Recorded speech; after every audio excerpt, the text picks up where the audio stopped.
Good morning.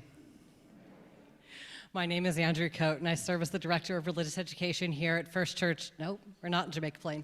I'm going to start over. I serve as the Director of Religious Education here at the Unitarian Universalist Society of Amherst. Sometimes things are in our minds as scripts.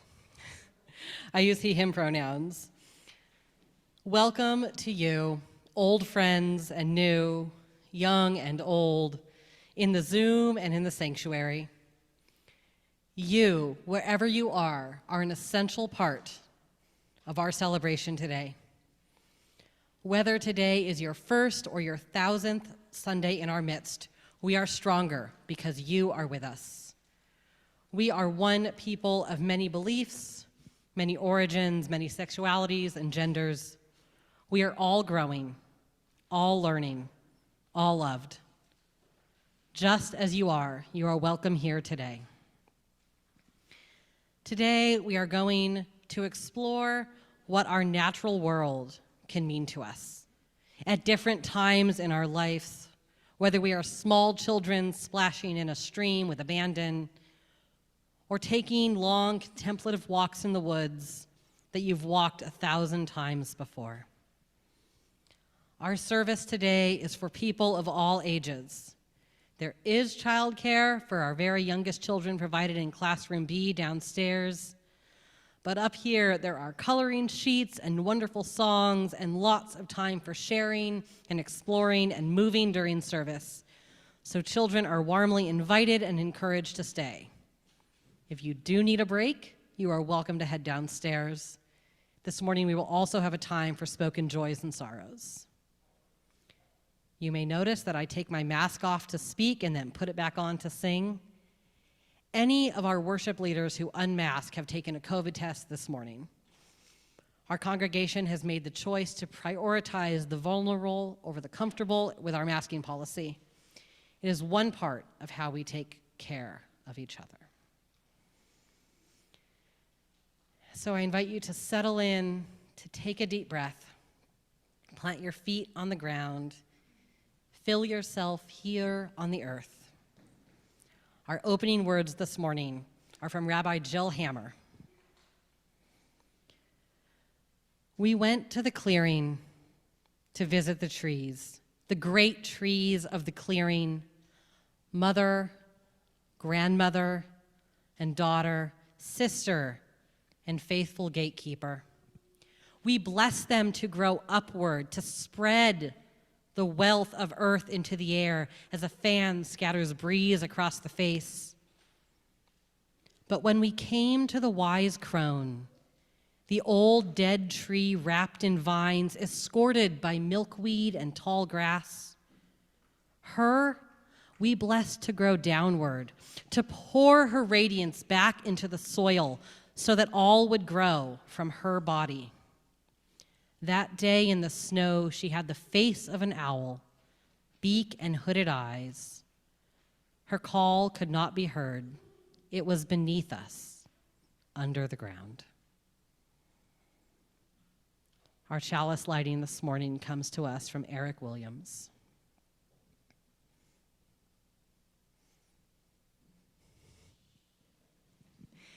In the beginning, there was light, infinite and expansive, flowing out from an unseen center. Throughout creation, there is light, from the steady sun, the glowing moon, the flashing meteor, the twinkling stars, and the auroras dancing in the northern lights. Within each part of creation, there is light, slowed down and held close by every cell and molecule, by each atom and element. Within you, there is light, the same light as the source, the same radiance that is in all creatures. May this small flame be a constant reminder to you of your true nature and your kinship with all beings. I invite you to rise in body or spirit and join in singing our first hymn this morning. It is number 21. I'd say in your gray hymnal. You don't have them. The words are both in your order of worship and up here on the screen.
not having the kids join me downstairs this morning. I am going to invite them forward for a time for all ages, and also to help me pass something out.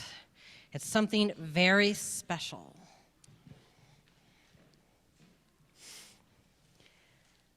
So, these, what are they? Rocks. They're rocks. I love rocks.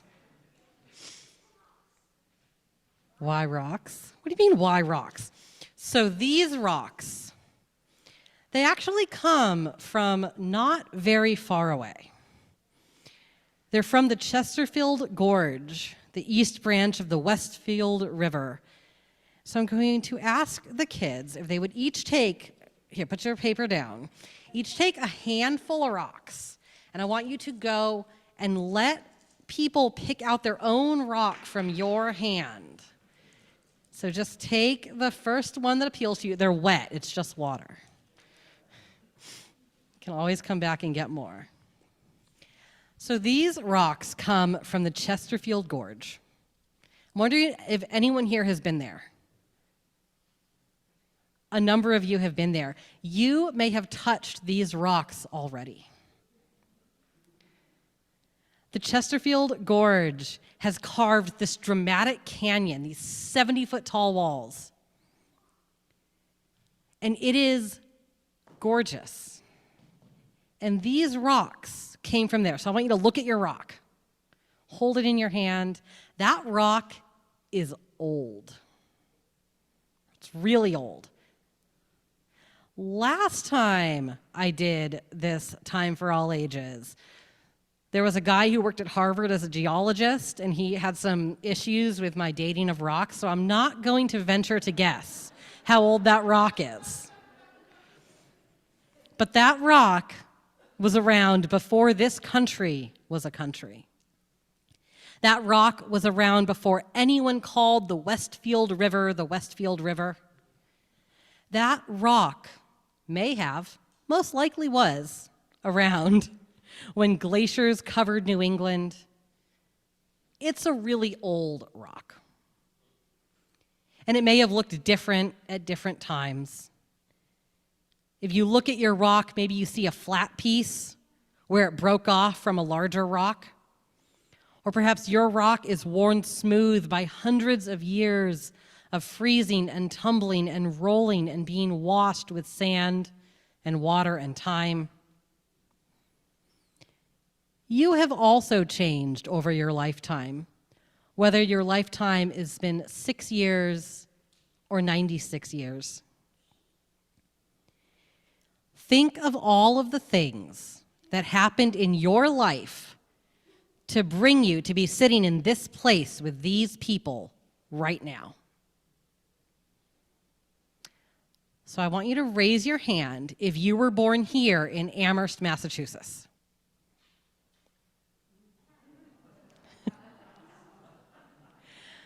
Raise your hand if you were born somewhere else in Massachusetts, but not in Amherst. So raise your hand if you were born in a different state. Raise your hand if you were born in another country.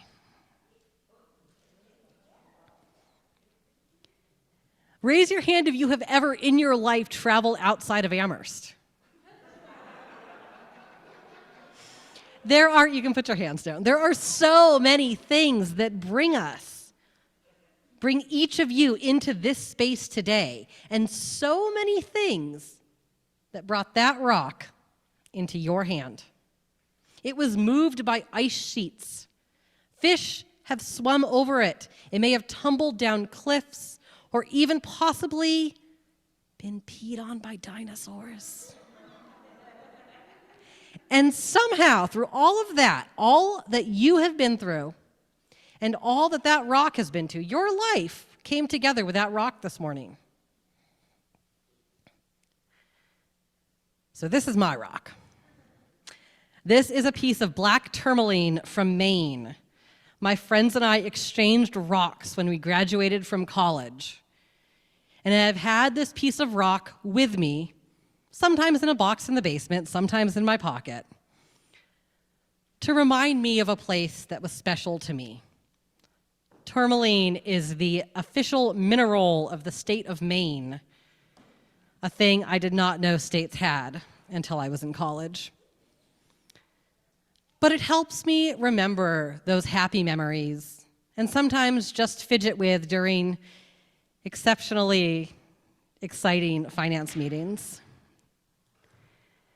So maybe your rock will go on adventures with you, or maybe you'll only converge for this one day, and after you leave service, you'll find a place for it, and you won't see it again. Maybe you'll put it in the church flower beds, or you'll place it in the woods. Maybe you'll travel back to the Westfield River and place it back where it most recently lived. Maybe you'll leave it in your pocket, and that rock will take its first ever trip through the washing machine. And your parents will ask you yet again to please take things out of your pocket before you put them in the laundry. But wherever you go, that rock has been with you now, and you've been with it. Now your story is intertwined with that rock story. Maybe only for an hour, or maybe for a lifetime. Going to invite the children to return back to their seats. Remember that there are coloring pages and crayons and colored pencils up here if anyone, that includes adults, are interested. And so as you get settled, I am going to provide our reading this morning with a little interlude, some musical interlude. This morning's reading is by David Abram. For too long, we humans have withheld our allegiance from the sustaining earth, reserving our faith only for a mystery assumed to reside entirely beyond the sensuous. To return to our senses is to remember an older indigenous faith that we never completely lost. Our breathing body's implicit faith on this solid ground, underfoot and the renewal of light every dawn. Its faith in mountains and rivers and the cyclical return of the salmon, in the silent germination of seeds and the unseen imperturbable wind. It is this animal fidelity to the breathing earth, so easily overlooked and forgotten, that unites with us the countless other species. It remains the ground of every lasting ethic between persons and between peoples, a faith in the wild and shadowed goodness of the earth. So my sermon this morning is a little different. It's going to be in 3 parts.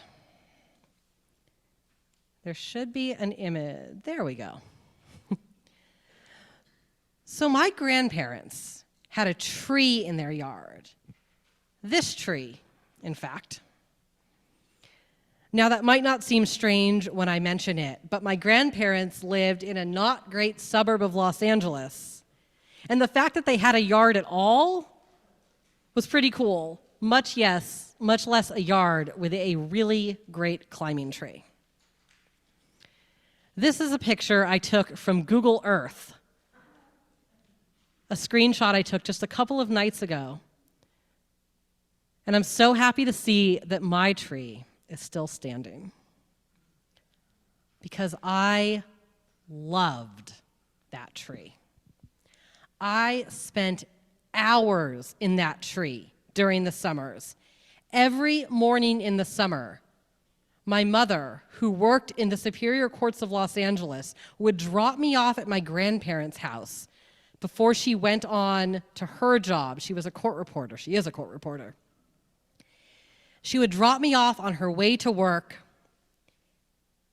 and she would pick me up on her way home. I never went to summer camp or to a friend's house. There were no play dates or swimming pools.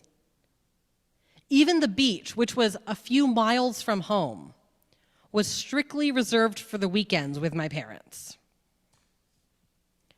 I went to my grandparents' house, and I climbed that tree. The branches were just tall enough that it was tricky for 6-year-old me to get into, but it was close enough to the ground that nobody was too concerned about me climbing it.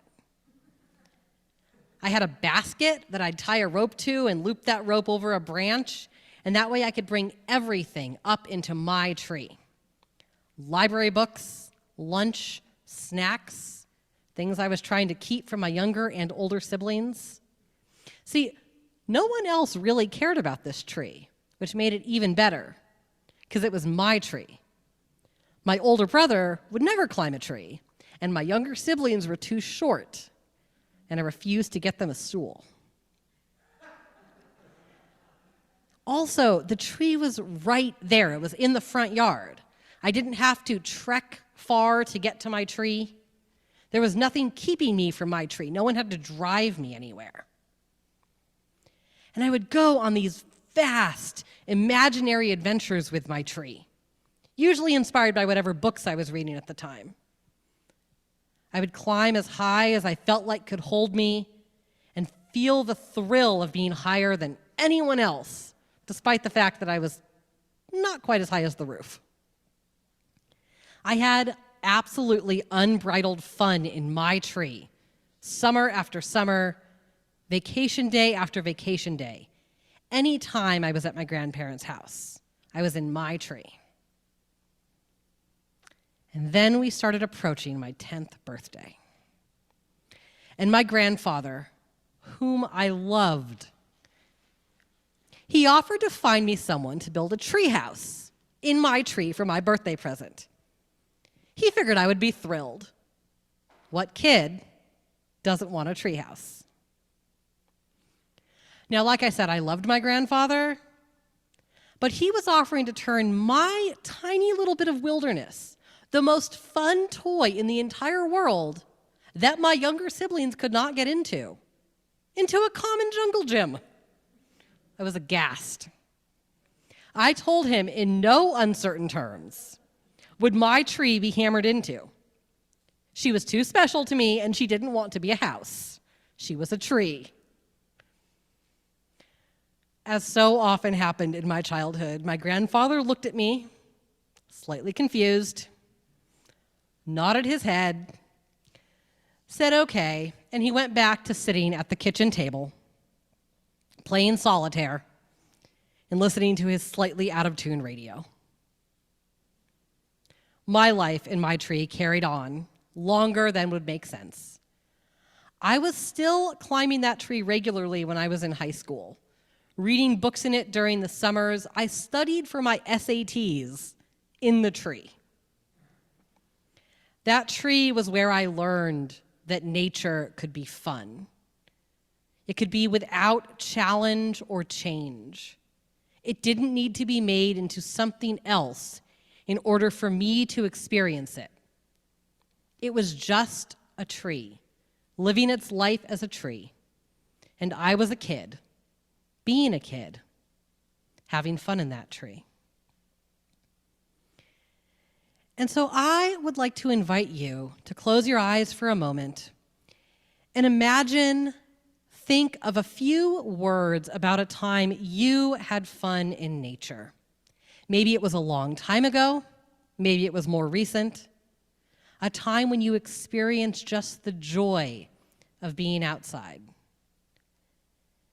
And after a minute or two, if you would like, I invite you to share with someone sitting near you about that time. If you're on the Zoom, I invite you to share in the chat.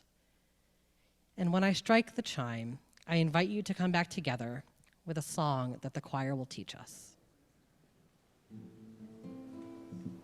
So this song is called The Way Knows the Way. Some of you might know this, and some of you might know the way already, but we're going to do it as a call and response, so I'll sing one line, and then you sing it back to me, and then we'll sing it once all the way through, because we're going to do it a couple more times during the service, so remember it, okay? So it just goes, You don't have to know the way, everyone. You don't have to know the way. The way knows the way, everyone. The way knows the way. Next. You don't have to plan the way. You don't have to plan the way. Trust the way, feel the way. Trust the way, feel the way. The way knows, the way knows, the way knows, the way knows, the way knows the way. The way knows the way. Let's try it once together. Just follow along. Here we go. You don't have to know the way. The way knows the way. You don't have to plan the way. Trust the way. Feel the way. The way knows. The way knows. The way knows the way. So I grew up, sort of. When I was 19, I moved across the country. First from California to Virginia, and then the next year I made the move up to Maine to attend this tiny 300-person liberal arts college. It was the furthest place imaginable from where I grew up. I was living on an island literally across the street from Acadia National Park. I could and did jump in the Atlantic Ocean off of the campus dock. My school did not have a school song. It had an official school sea shanty. I will sing it to you after church. I spent those years learning to be the person I wanted to be in the world. And then I graduated. And suddenly I wasn't living in this little idyllic college next to the sea. I wasn't looking out over Frenchman Bay. I couldn't cut through the parking lot across the street and be on the carriage trails in Acadia. I was living 18 miles away on the mainland, working a job I wasn't super excited about. And I was lonely, and I was bored. Walking around town wasn't fun. It wasn't free, and I wanted to escape. And so I bought a kayak. That kayak, it was a terrible kayak. I bought a kayak on Amazon by searching for the lowest price. If your kayak comes with free Prime delivery, it is not going to be a quality kayak. But it was what I could afford. And that is the one picture I happen to have of my kayak. It was so heavy that I could barely get it on top of my car. And also, I didn't have a thing to carry my kayak onto my car. I just had these kind of sketchy foam blocks that you wrap around the edge and put on the support beams on top of your 1999 Subaru. This was terrifying in retrospect. But I would get it on those foam blocks, and I would slowly drive to the closest place that I could get this kayak in some water. And I would kayak. It was my escape, my one bit of freedom from the rest, when the rest of the world had lost its spark. And so every few days, when I had an afternoon shift at work, I would head out with my kayak, or if I couldn't, I'd drive over to a lake near Acadia and walk around or swim, just anything to escape into nature for a while. These little jaunts in nature, always less than a few hours long, were my reward for doing all of the other hard adult things. Nature held me and all of my feelings during those years after I graduated. Have you ever felt really done with people? You chuckle, you know it's true. When I was feeling that way, I would head out into the woods with whatever snacks I thought to toss in my bag and my absolutely too large Nalgene full of water weighing me down. And so again, I invite you to think of a time when you escaped into nature. Whether that was stepping onto your lawn for a minute between pandemic Zoom school or a 6-month hike on the Appalachian Trail. When was a time nature held you? Again, share with someone near you, maybe someone other than you shared with before. I will chime after a couple of minutes, and we'll join in singing The Way Knows the Way again. You don't have to know the way knows the way. You don't have to plan the way, feel the way, trust the way knows, the way knows, the way knows the way.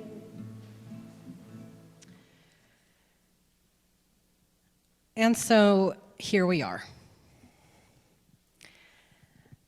Now, despite the fact that this is my job, I can be a pretty intense introvert. It can be hard for me to be in big groups of people. And before I had kids, I would very happily spend many nights at home as a 20-something watching documentaries and knitting. Or days off of work where I would happily just go for a hike alone for an entire day without telling anyone where I was going for fear that they would invite themselves along. So after I met Sarah, who is sitting over there, astutely not looking at me and does not notice her picture is on the screen, she informed me that every year we would be spending somewhere between 5 and 8 days on a mountain with a few hundred people every spring. Also potentially another couple of nights in the fall. Unclear. She didn't phrase it like that, but it was the intent. There was a big pagan festival every May that she'd been attending for nearly 20 years without missing a single one.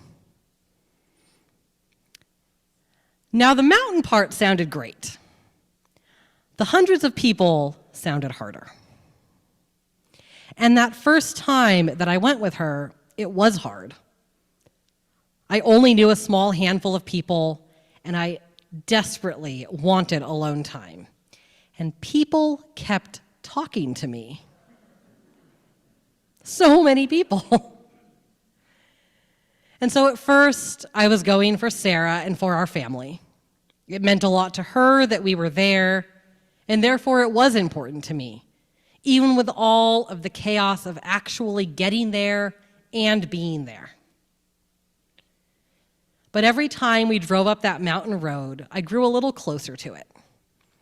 I started to feel at home there, comforted by the familiarity. And of course, I met more people, and I knew the ones that I could easily talk to. I found ways to be introverted and involved that played to my strengths. And then, pandemic. The event was held virtually, like so many events were. For 2 years, we attended a virtual program with everyone doing the best that they could to connect while apart. And it was really good in a very different way.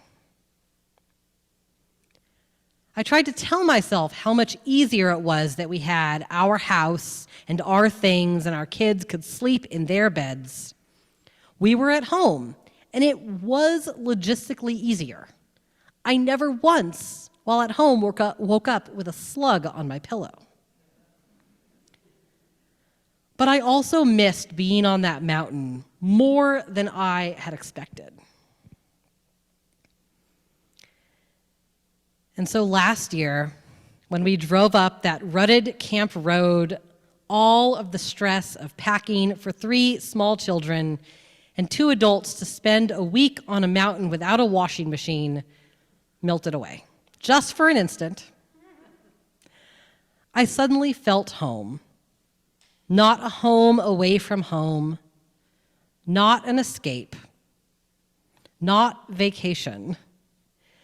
There were still things that we had to do. All of the parts of everyday life, all of the responsibilities of kids, but we were doing them on our mountain home. Now the stressors came back. Our kids didn't sleep particularly well. We were trying to feed them unfamiliar food in an unfamiliar place at picnic tables under pop-up tents. We were sleeping on duct-taped together camp mattresses on the floor. And also, as I remembered when writing this, I was on antibiotics for an ear infection at the time. But at that one moment, I was home. Walking around, I realized that I was no longer new to this mountain, to these trees and this lake, these stones and these trails. I knew them, and I cared for them. Before I end, I feel like it would be remiss to not caveat this with the fact that we actually left after 3 days because we all came down with COVID. But despite that, and even though that was so hard, and even though there were tears and frustration, I'm so glad to have had that little slice of time on the mountain. And I'm so glad to be going back to that part of my home again this year. And so for our last time this morning, I ask you to think of a time you felt home in a natural space. It doesn't have to be a huge moment. It doesn't have to be a wild spot untouched by humans. And I encourage you to share with someone near you.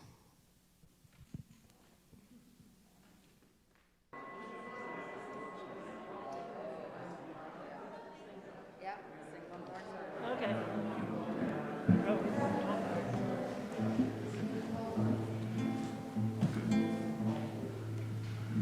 Here we go. You don't have to know the way knows the way.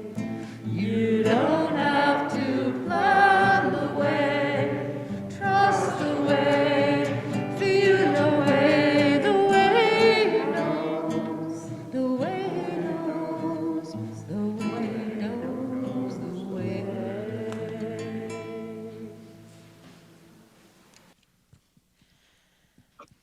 Our final song this morning comes to us with permission from the songwriter Deirdre Polgrim-Arthen, the executive director of the Earth Spirit community here in Western Massachusetts. And my daughter and possibly my partner Sarah are going to come and help introduce and teach the song. Okay, sorry, Daddy. Ready. I'm going to teach you this song the way I learned this song. And when we sing songs together outside, we don't have the words written in front of us. So you can put your papers down if you're uncomfortable. Please rise in body or spirit.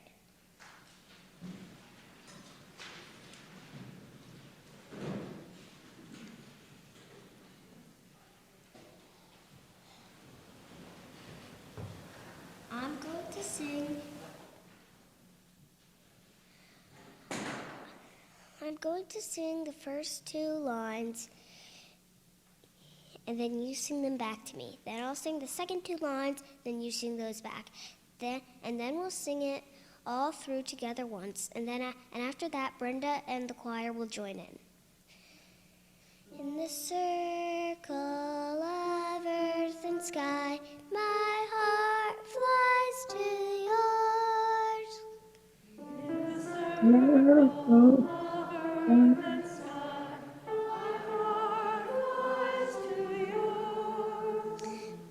gather, we remember, and the pattern endures. We gather, we remember, and the pattern endures.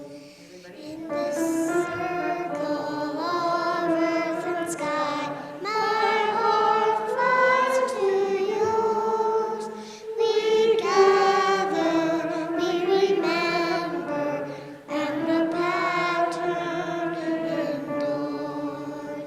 In this circle of earth and sky, my heart flies to yours. We gather, we remember, and the pattern endures.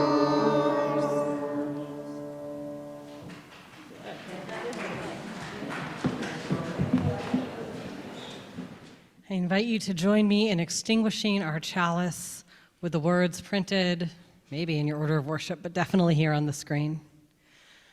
We extinguish this flame, but not the light of truth, the warmth of community, or the fire of commitment. These we carry in our hearts until we are together again. And now I invite you to join in our closing song this morning. The words are on the screen.